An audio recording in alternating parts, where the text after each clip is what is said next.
What up, Money Gamers? We're back with another recap for Ren's Money Game.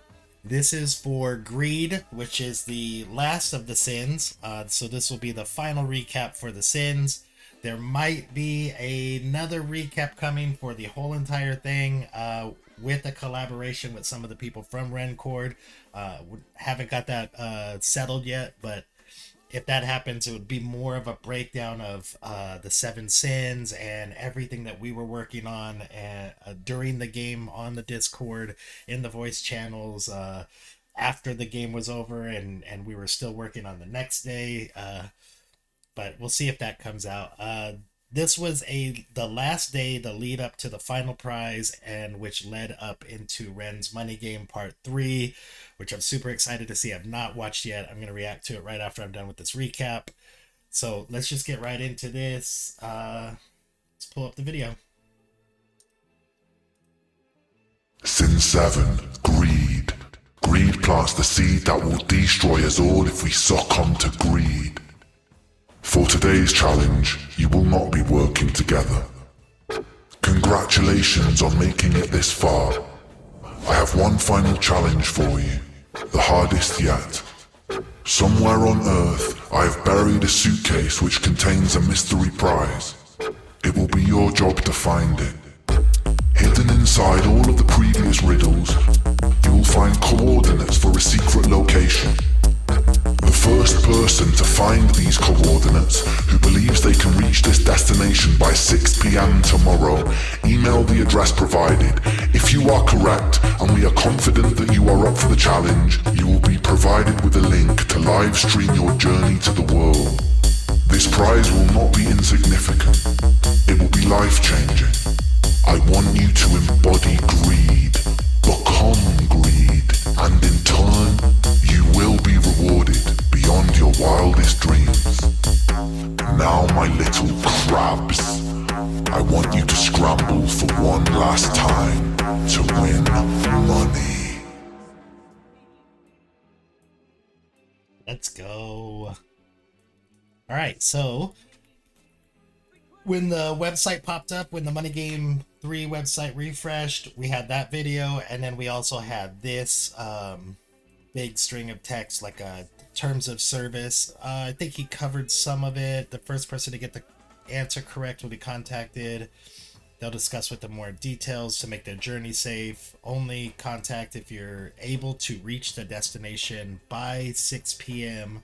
BST. So this is a physical treasure hunt. It's located anywhere in the world.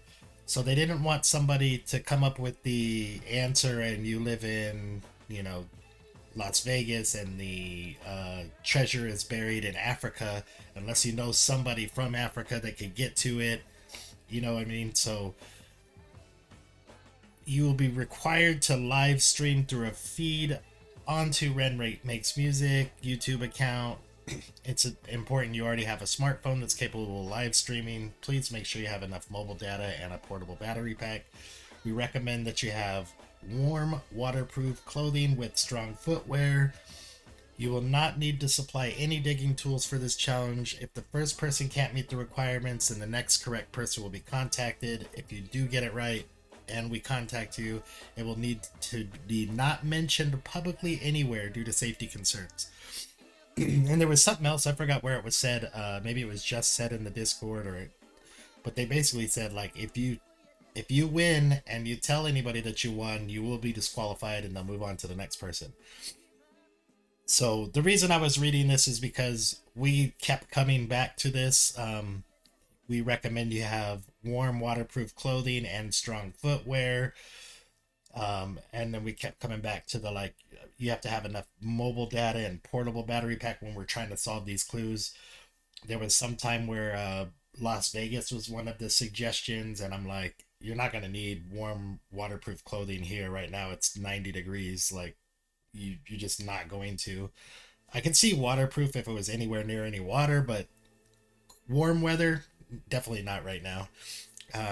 The battery pack, so we kind of assumed that you would have to go somewhere and hike to the location and have to have enough battery on you to not only for just to be able to stream it and get there. But for safety reasons, if anything was to go wrong, you would need battery signal in order to get contact and get help, and who knows how long that could take. So a lot of this was very well thought out by them.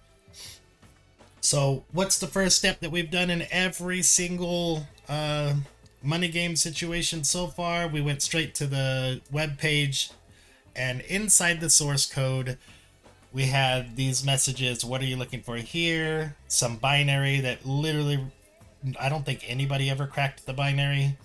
And then something that says, did you even check the binary? Which has been like a inside joke, because the very first day Pride, everybody was spending hours on the binary that was on the cover of the website. And the cover of the website, of the web page, like had nothing to do with the game whatsoever. Or at least the binary that was on there. I think Jake that created this like just put that binary on there just to make it look cool, and everybody was finding all these different tons of different things in there, and it was just getting us way off track. So we have this, we have the what are you looking for. We also had another one in the TOS page that was like a 6 or 7 digit letter digit combination.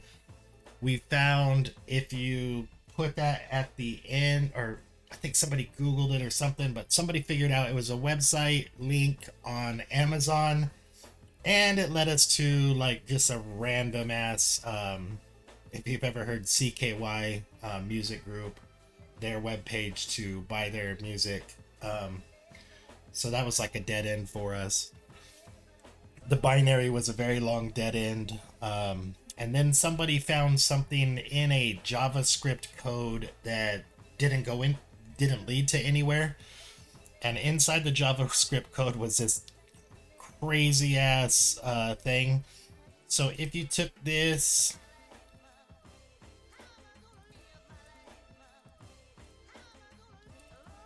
oh my god. If we put this into a JavaScript reader,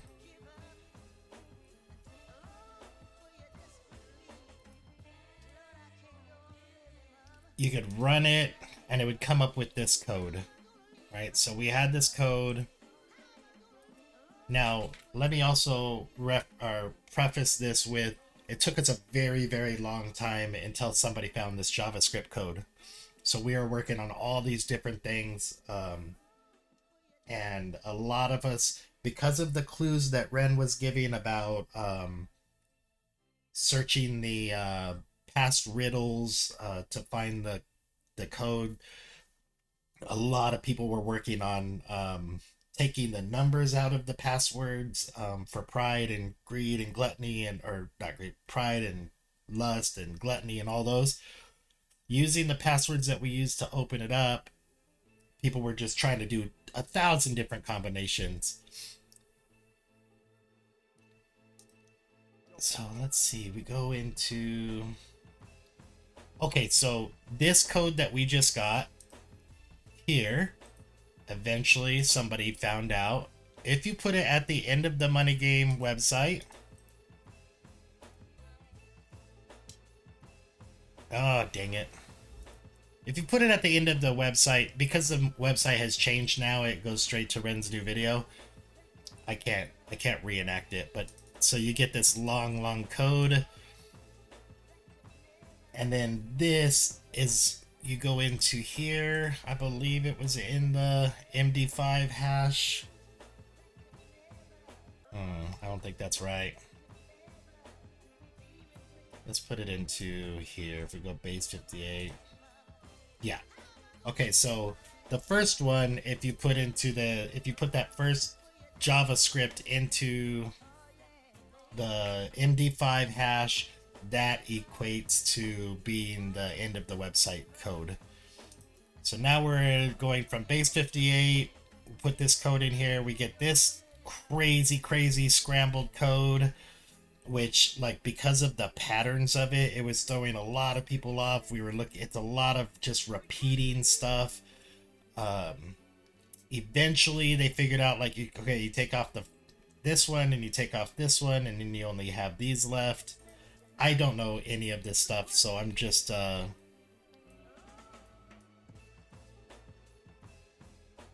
let's see, is it, this is how long that code was that was in that the MoneyGame website, where it would look like just one line, but it was all of this. So now we're on to, we have this pulled up, and we literally worked on this for hours and hours and hours. I think it was 9.5 hours we worked on, multiple people trying to figure out what all these patterns were and if we had to take some things out, and because there was pluses on the end of some stuff, maybe that linked to something else. And there was one theory where the repeating letters at the end of the sentences equaled an anagram, like it did in one of the other riddles, and that happened to say prejudice. If you could scramble it to be prejudice, so we thought that was it. So we went on a long tangent about that. But if you take this, somebody figured out, if you take this character code, put it into something with the keyword greed, you get this fucking awesome message that says, well, that was a waste of time, wasn't it? So we literally spent 9 hours, probably 15 to 20 different people coding this, and then the people that weren't coders were like trying to find these letters. And I know I personally was like calling friends and hitting up people on Facebook that I know, like that are in like security and tech, and asking them what they thought of this code and how you would decipher it. And anyways, it ended up being, well, that was a waste of time. And so there was a lot of us that were very, very, very, very upset, and not upset that we got duped on this like wild goose chase, but it was just kind of like, man, like this is the first one that did not lead to anything from the source code. And we were just hoping that somebody that was breaking down the riddles and breaking down the passwords were just hoping that they got somewhere. We were going through every video that Ren has, looking at the closed captions to see if anything changed. I mean, there was so many different theories linking to Lord of the Rings. There was theories linking to like all the different numbers that we could find in every single video that we've done. And people were taking those numbers and putting them into coordinate maps to see like, okay, this one's the middle of the ocean, let's turn that to negative. That one was Las Vegas. Well, I don't think it's going to be warm you don't need warm waterproof clothes in Vegas, so it's not that one. And it just went on. We even got the coordinates. Somehow we got the coordinates to the upside down house that's in Brighton, which is only a few minutes from my friend's house. And Ren has a video or two in front of the upside down house, so we thought that was it. I think VG was like packing his shit up to like go look at the upside down house. But man, this was, and I'm like, but you're not going to need a shovel there, you're not going to need a battery pack to go there. So it was just so many different long trails. It felt a lot like the first day where we just had no clue where to go and what the next step was. Whereas after the first day, we pretty much figured out, like, okay, you go here, you find this, you go here, you'll find this, you go here, you'll find this. And we did not do any of that.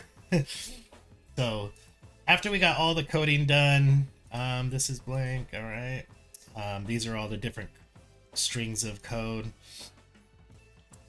In the end, they announced that somebody had already finished it, and this is afterwards I found out that the location was in Scotland. We did talk about almost every single clue that we found, we talked about during the day, at least once or twice, like people bringing this up and people bringing that up, but just nothing ever stuck for us to look for. So it was in Scotland based on Pigbay's profile. This book that was on the Twitch, I took a screenshot of it because I thought it would be important when it happened, and it was. This is the George Orwell's 1984, and then it says that in the late 40s, Barnhill, a stout whitewashed house on the Scottish island of Jura, in the Inner Hebrides was exactly what George Orwell was looking for, a remote retreat unreachable by vehicle. He described it as an extremely ungettable place. Somewhere he could write that would be his final work, 1984. So this is the what they said the winners came up with, and here's some texts from Ren in his Discord. He said, it was definitely my favorite thing creatively I've ever embarked on, especially putting together the video at the end, and I'll show you that after this. And he says, we chose Jura because of George Orwell conceptuating the 1984 there, and also KLF famously burnt a suitcase of 1 million pounds there. I'm going to show you that. I did not know anything about that.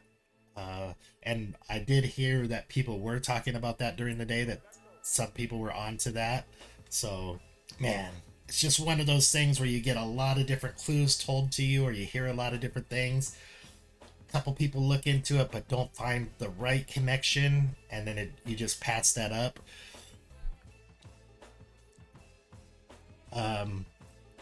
Somebody asked him, okay, well, this I'll go back to this. So let's go into here. You may be right. We haven't thought of that, have we? No.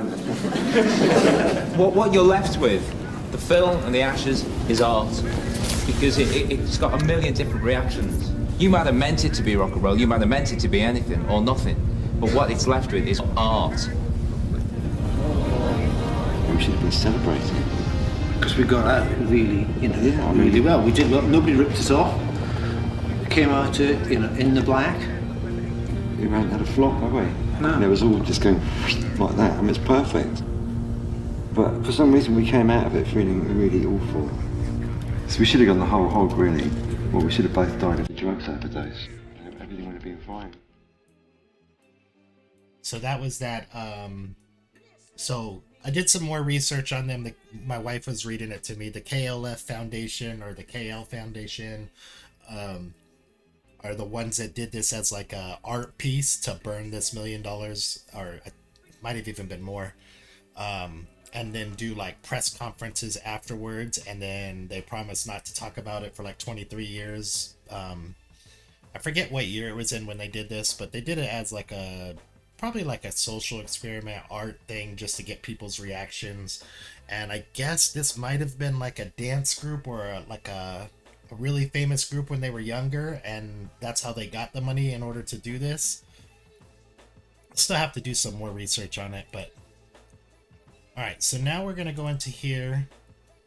So 10 o'clock my time this morning, a live stream came up on Ren's channel, and in this live stream, I'm just gonna fast forward through a lot of it, but basically it was two guys, the two winners, doing like a treasure hunt, trying to find these buried suitcases. There we go. So we literally picked up with Jenny and Ren. I just want to know if you booked it out to actually like.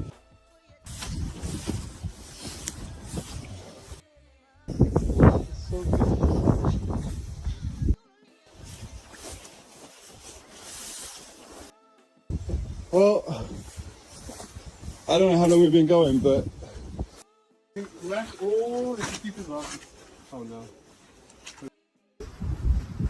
Anything probably feels like dystopia when you're sitting somewhere like this. Yeah.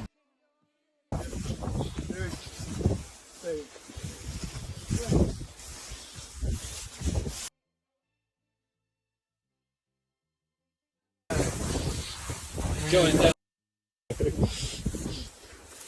It's like a wall of brambles there. Oh, look at the voice.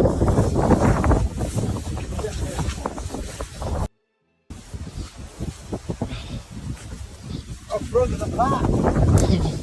Oh wow, this is actually really civilized. What? Like, bro. Oh shit.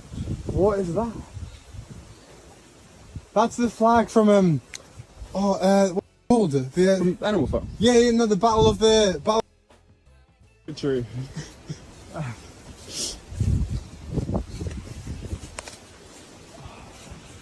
Is this like dig our own grave kind of thing, or? Yeah, okay. What do we do? Any idea? Bro, this one just opened. Well, then let's take your... Okay, Yeah, bro, it opens. Look, man. You ready? let's go for it. Yo! What the hell, man? Oh my god. That's like over £1,000. 5,000 just on each ward. That is a lot of There's a money. note here as well. This is not a day to be a rent. Hello, my dear friends. What? Congratulations on making it this far. You are a worthy student of greed. I couldn't let you get this far without one final test. You'll notice that there's a plastic bottle containing a clear liquid. This is liquid kerosene.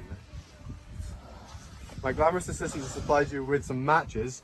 Jeez, oh, and you'll notice there's another case that's locked. You're probably curious as to what's inside. Nope. Not at all. I want the money. Like this is crazy. So carry on. I want to play a little game. Yeah, there we go. Either you walk away with this suitcase full of money as a victor of the money game. There will be no hidden catches. You will walk away and it will all be yours. And you can take the kerosene provided, soak every single last banknote in it, and burn the money to ash. Yeah, I'm not really. So bro, what could be in that one? If you do this, my glamorous assistant will provide you with a combination for the lock case, and you will be the proud owner of all its contents. The choice is yours. Take the money or trade it in for what's in the other case and let it burn. Sick boy. Nah, that's not even. Are you kidding? What should we do, bro? Honestly, mate, look, there's like over £5,000 worth in just the lot. Yeah, I mean, for me, it's easy, man. Like, I don't know what's in that case. Do you know what I mean? Like, Mate, it could be something like if you just put this amount of money in here, there could be like double that in there. Like there's fives and stuff in here, which means there could just be like 100 in there. 100. do you really want to be like taking that risk, or the person to burn like that? I feel like if it's Ren, I feel like that's the decision he's going to want us to do, you know? I mean, yeah. You know, like we could just go for this, you know, like we can see this and just walk away. But this is Ren, you know, and this is a game. I feel like there's going to be something way better in there. I mean, like what though? Like, I mean, Well, you know, like it could just be like more money. 5 is in here, so then more 50s, like 100 pounds. You know, like anything. I It could mean, be anything in that one. I can't believe I'm going to say this, but you solved the challenge. So if it's what you want to do, Honestly, bro, I think we should just burn it with the kerosene, and then see what he does, and see what's in that case.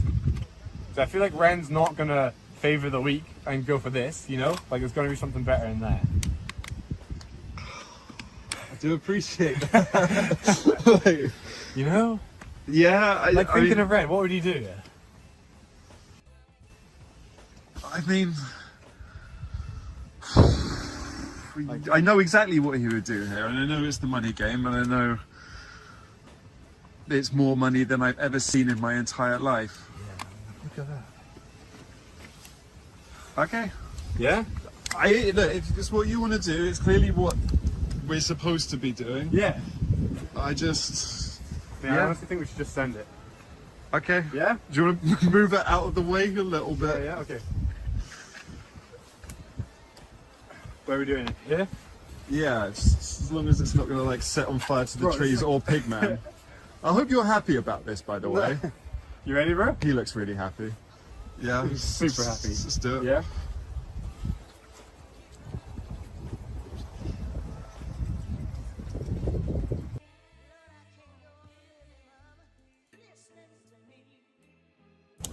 Zero, 2, 3.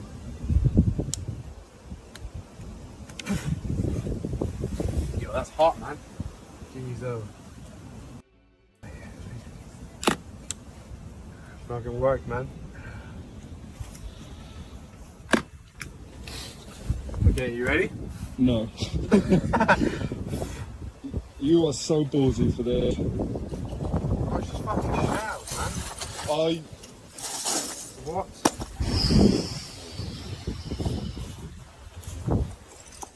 Shells in a black bag. Okay, what's in the bag at least? Are you sure it's just shells as well? I mean, yeah, it's fucking shells. Okay, black bag. Oh man, that is all on fire as well. Okay, what's in the bag? It's an apple. With a letter that says "bite me." Well, that's darling. I guess we just got bite the apple. You got a bite of an apple. Worth it.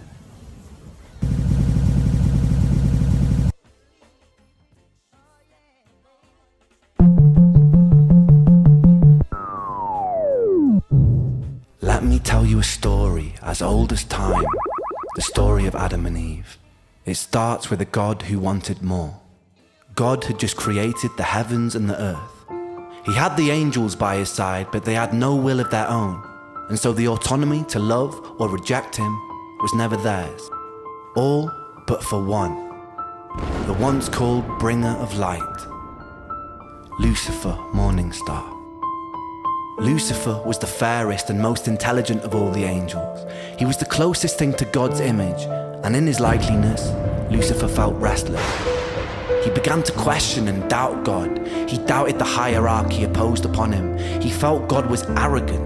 In his frustration, Lucifer built a throne that stood even above God's and declared mutiny. A war ensued. God, being all-powerful, came out the victor and banished Lucifer from the heavens and exiled him to earth. Once again, God was alone with his power. Perhaps from loneliness, perhaps from curiosity, perhaps from a desire to share love, God began to work on his greatest project yet, a being that would mirror himself, the human, two humans specifically, Adam and Eve. They were placed inside a paradise built for them on earth, the Garden of Eden. In the garden, God placed a tree that bared fruit that would grant anyone who ate it powers bestowed only to a God, to tell good from evil, left from right, to live righteously or to sin. He named this the Tree of Knowledge. God told Adam and Eve they could eat whatever they wanted in the garden, but never the fruit from the Tree of Knowledge. And if they disobeyed him, it would be punishable by death. The basic way the story of Eden is told is that Eve was tempted by Lucifer in the form of a serpent to eat a fruit from the Tree of Knowledge. Convinced, she bit the fruit, she passed it to Adam, and he did the same. Suddenly, ultimate knowledge filled their minds, and they realized they were naked and felt shame. God discovered this betrayal and felt angered. He exiled Adam and Eve and cursed them with the life of a mortal. They would work, they would bear children, and they would die. The fate of a human. Now look deeper. In the story, the serpent tempted me by telling me I would gain ultimate knowledge and that God would spare me. Both were true. This wasn't some great deception, meaning that Satan, in the likeliness of God, perhaps understood his intentions. In fact, the only lie uttered in the Garden of Eden was by God, who did not end up condemning Adam and Eve to death. This could be seen as an act of mercy, but the sheer fact that the tree existed and that humans were initially cut off from this knowledge may imply some part of God was afraid that if humans were granted the gift of perception, they, like Lucifer, would have the power to reject him too. The fact that there stood a beautiful tree that could grant this knowledge in the first place implies that a small part of God, supposedly all-knowing, perhaps wanted and intended the humans to bite too. In the Bible, Satan was an exiled angel of free will.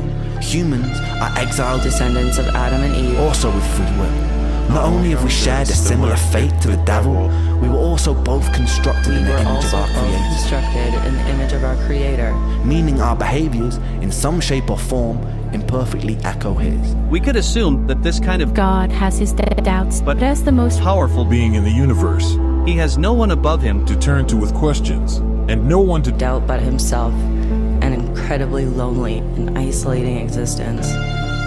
We must only assume that the common thread between God, Lucifer, and us is the desire for more, an eternal curiosity, A desire perhaps birthed from a seed of loneliness. If not, why would we exist in the first place?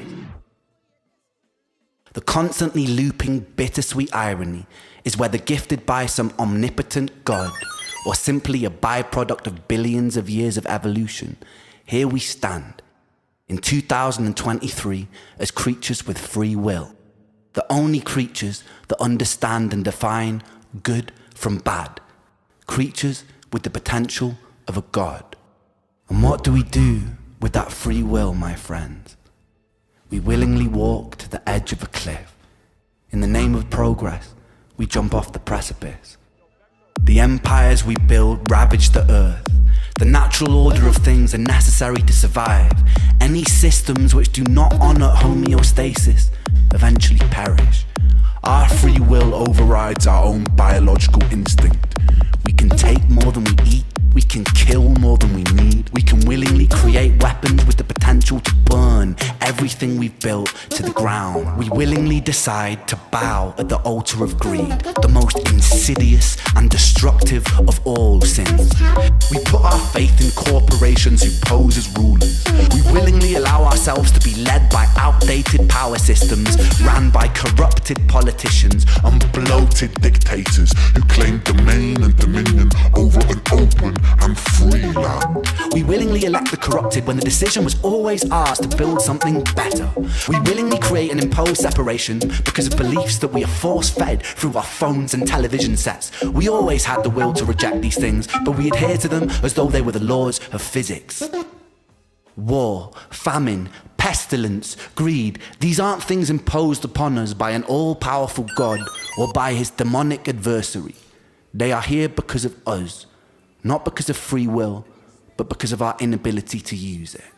We must be motivated to be better, not out of fear of punishment of an eternal damnation, but because the choice exists, because we love ourselves, because we have the power to absolve ourselves of so much unnecessary suffering.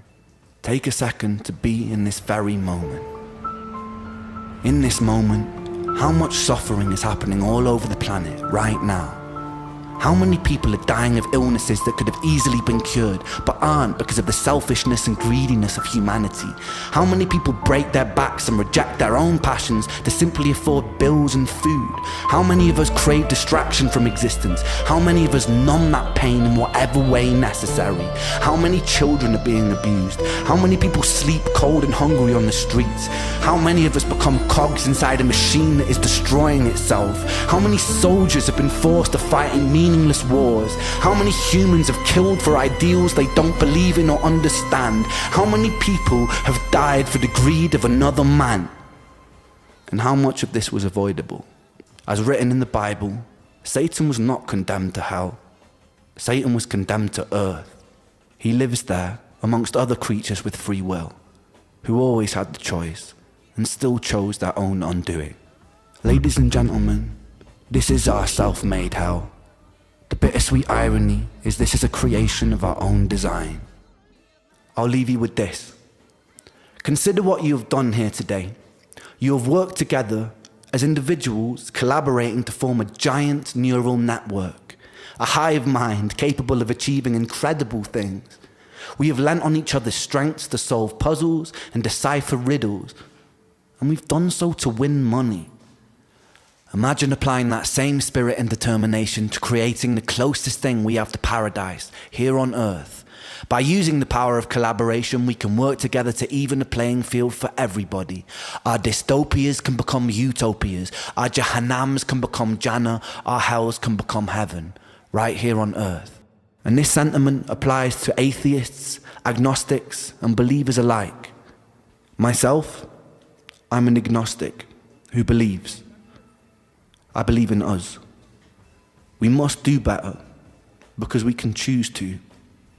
We must be better simply because the option exists. Thank you.